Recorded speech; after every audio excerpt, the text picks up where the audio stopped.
സമൂഹ മാധ്യമങ്ങൾ വഴി അപമാനിച്ചതായി ചൂണ്ടിക്കാട്ടി പോലീസിൽ പരാതി നൽകിയിരിക്കുകയാണ് ടി സിദ്ദിഖ് എംഎൽഎയുടെ ഭാര്യ ഷറഫുന്നീസ. യൂത്ത് കോൺഗ്രസ് നേതാവ് രാഹുൽ മാങ്കൂട്ടത്തിനെതിരായ ആരോപണങ്ങൾക്ക് പിന്നാലെ സമൂഹ മാധ്യമങ്ങൾ വഴി അപമാനിക്കുന്നതായാണ് ഈ പരാതിയിൽ പറയുന്നത്. കെ ലതിക, ശശികല റഹീം, ബിവിജ കാലിക്കറ്റ് എന്നീ പ്രൊഫൈലുകൾക്കെതിരെയാണ് പരാതി. രമ്യാദാസിനോട് ചോദിക്കാം എന്താണ് വിവരങ്ങളെന്ന്. രമ്യ, ഈ പരാതിയിൽ പറഞ്ഞിരിക്കുന്ന കാര്യങ്ങൾ എന്തൊക്കെയാണ്? സേതു, ഇത്തരത്തിൽ ഈ രാഹുൽ മാങ്കൂട്ടത്തിനെതിരെ, യൂത്ത് കോൺഗ്രസിന്റെ നേതാവായിട്ടുള്ള രാഹുൽ മാങ്കൂട്ടത്തിനെതിരെ ഇത്തരത്തിൽ ആരോപണങ്ങൾക്ക് പിന്നാലെയാണ് ടി സിദ്ദിഖിന്റെ ഭാര്യ ഷറഫുന്നീസയ്ക്കെതിരെ ഇത്തരത്തിൽ സാമൂഹ്യ മാധ്യമങ്ങളിൽ അധിക്ഷേപിച്ചുകൊണ്ടുള്ള പോസ്റ്റ് വന്നിട്ടുള്ളത്. ഇതിനെതിരെയാണ് ഇപ്പോൾ കോഴിക്കോട് ജില്ലാ പോലീസ് മേധാവിക്ക് ഷറഫുന്നീസ പരാതി നൽകിയിട്ടുള്ളത്. ഇത് ഷറഫുന്നീസ തന്നെ ഫേസ്ബുക്ക് പോസ്റ്റിൽ കുറിക്കുകയും ചെയ്തിട്ടുണ്ട്. അതായത് ശശികല റഹീം, അതുപോലെ തന്നെ കെ ലതിക, ബിവിജ കാലിക്കറ്റ് എന്നീ പ്രൊഫൈലുകൾക്കെതിരെയാണ് ഇത്തരത്തിൽ പരാതി നൽകിയിട്ടുള്ളത്.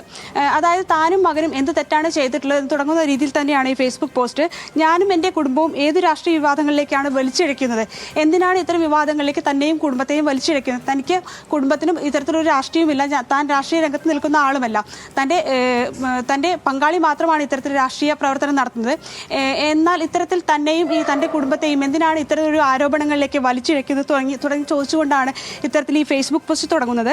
വിവാഹമോചനവും പുതിയ പങ്കാളി ഉണ്ടാകുന്നതുമെല്ലാം തൻ്റെ ജീവിതത്തിൽ മാത്രം സംഭവിച്ച കാര്യമാണോ?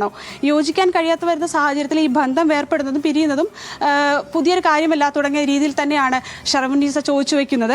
ഇത്തരത്തിൽ മറ്റൊരു രീതിയിൽ ഇത്തരം രാഹുൽ മാങ്കൂട്ടത്തിനെതിരെ ഇത്തരം ആരോപണം വരുന്ന സാഹചര്യത്തിൽ തന്നെയാണ് ഇവരെ അപമാനിച്ചുകൊണ്ട് ഇത്തരത്തിലൊരു പോസ്റ്റ് വന്നിട്ടുള്ളത്. ഇതിനെതിരെയാണ് ഇപ്പോൾ നിലവിൽ കോഴിക്കോട് ജില്ലാ പോലീസ് മേധാവിക്ക് ഷറഫുന്നീസ പരാതി നൽകിയിട്ടുള്ളതും. സേതു, ഓക്കെ, രമ്യാദാസാണ് വിവരങ്ങൾ നൽകിയത്.